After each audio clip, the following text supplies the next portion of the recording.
All right, welcome back to How to Hire, our social media series on how you need to hire. Now, remember, ADP is looking to hire 3 people this year, and we're sort of getting ahead of the curve to organize it to find the best people. So now we're at step 2, which is organizing our process. So we use a company called HubSpot. You don't need to use HubSpot, but I just wanted to show it to you to visualize.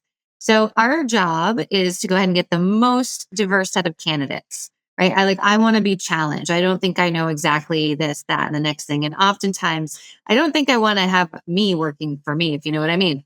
So I look at it like we need to have the best recruiting strategy. Now, you all think out there so hard to hire. Imagine finding somebody that's an insurance professional, has enough experience, wants to travel, thinks the way that we do, has the same belief system. It is not easy. Now, I do get to play in the whole United States of America, but so could you with remote work if that was an area your agency wanted to go down.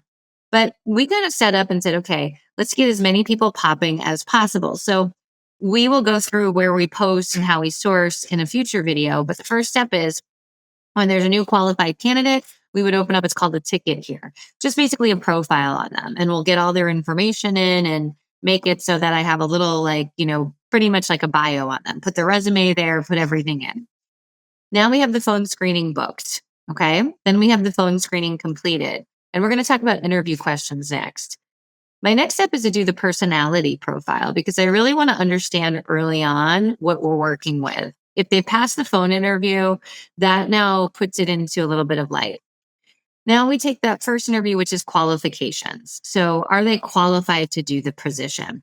And we sit down and we map out here's the qualifications at a minimum that everybody must have. Now, it does not always mean that we won't train somebody on something, and there is no such thing as perfection, but I kind of break it down into need to have, would like to have, would be so badass if we had it. Then we do our culture and values where we have a whole panel of people, go ahead and quiz everybody. So a diverse set from the team, so they're bought into the process. Then we have the homework around role. So they'll be given a homework assignment. So say if they're going to be a trainer, they would need to put together maybe 10 slides so we can see that they can use the systems and record and present professionally. If they're going to be on the road, they might need to go ahead and go and look at, we give them a fake client and analyze some of the things going on in their business. So these are things that, I look at to say, can you perform at a baseline level? I want to be impressed, right? So if somebody's struggling with this or needs I don't know exactly what to do, that's not a vibe that we have. We sort of have to, roll with the punches a bit. Then we do another team interview with that person's specific team. We look at references in social media. And I want to say this, at this step, I do professional references, but 2 personal references. You might be saying, why personal references? This is why. I'm going to, I don't want to say scare them about the job, but I'm going to be very blunt. And their friend might be like, yeah, no, they'd be great at it. And then call back and be like, Sally, are you sure? And some people at that point will second guess it. If their friend doesn't really feel like they're a good match, then that is a huge opportunity for them to bow out before we go down the aisle, right? And I'm going to look at social media.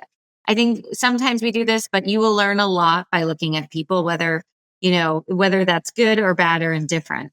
And then I actually am going to fly out and do an in-person interview. So in-person interview and then dinner with family and friends just to get a vibe of them as a total person. If my husband's available, he'll come out as well so they get a vibe. Now you got to remember in our line of work, we're asking people to leave those people and go all across the country. And we have people that love what they do, but it's a balancing act and I need them to kind of get a vibe from that. Then we'd have the offer presented and it's either rejected, obviously they can skip through, or the hire has been made. So you might be thinking to yourself, well, gosh, this is an awful long process. It's hard. Candidates go fast. You tell them that up front. You really want to find people who want to work for you that just don't need a job. That's desperation. I want to find somebody that, through this process is inspired, feels at home. It's going to be a long-term candidate. Imagine, dating somebody after 2 or marrying somebody after 2 dates. It just doesn't make sense. Now, some agencies have to hire out of desperation. You can make your desperation hire, and then you never do that again. You are always recruiting, always hiring, always doing this. So you totally find the best people that you can. So hopefully this is helpful. We're going to go through some interview questions next so you can see a little bit about how we frame those. We'll see you at our next step.